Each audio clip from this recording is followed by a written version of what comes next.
சொர்க்கம் நரகம். அவர் ஒரு ஜென் குரு. மிகவும் அமைதியாக ஒரு மரத்தடியில் வீற்றிருக்கிறார். அந்த வழியாக சென்ற வீரனொருவன் கண்களை மூடி மௌனமாக அமர்ந்திருந்த அவரை கண்டதும் தனது குதிரையை விட்டு கீழே இறங்கினான். பின்னர் மெல்ல அவர் அருகே வந்து கைகூப்பி அவரை வணங்கி நின்றான். சிறிது நேரம் கழித்து குரு தமது கண்களை திறந்து அவனை ஊடுருவி நோக்கினார். ஆனால் எதுவும் பேசவில்லை. குருவே, எனக்கு ஒரு சந்தேகம். அது நெடுங்காலமாகவே எனக்கு உள்ள சந்தேகம். தாங்கள்தான் அதற்கு விடை கூற வேண்டும் என்று பேச்சை ஆரம்பித்தான் வீரன். குரு அப்போதும் மௌனமாகவே இருந்தார். சொர்க்கம் நரகம் என்றெல்லாம் நெடுங்காலமாய் சொல்லப்பட்டு வருகிறதே, இதெல்லாம் உண்மையிலேயே உள்ளனவா? வீரன் கேள்வி கேட்டான். குரு பதில் ஏதும் சொல்லவில்லை. ஆனால் அவனோ தனக்கு பதில் கிடைக்காமல் அங்கிருந்து அசைகிறவனாக தெரியவில்லை.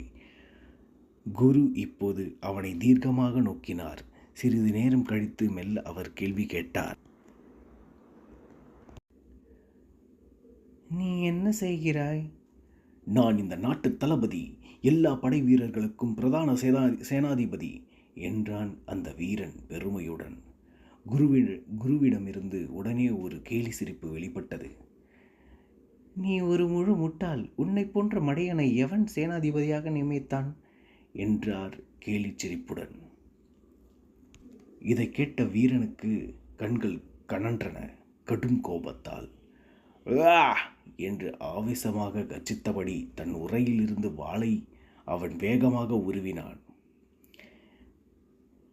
இதோ நரகத்தின் வாசல் திறக்கின்றன என்றார் குரு குறுஞ்சிரிப்பை நிறுத்தாமல் சிரித்தபடி. இது கண்டு ஒரு வினாடி பிரமித்த வீரன் சட்டென்று வாளை உரையிலிட்டுவிட்டு கைகூப்பி அவரை வணங்கி, மன்னிக்க வேண்டும் குருவே என்றான் பணிவுடன். இதோ சொர்க்கத்தின் கதவுகள் திறக்கின்றன என்றார் குரு தன் சிரிப்பை நிறுத்திக் கொண்டு மிகவும் அமைதியாக.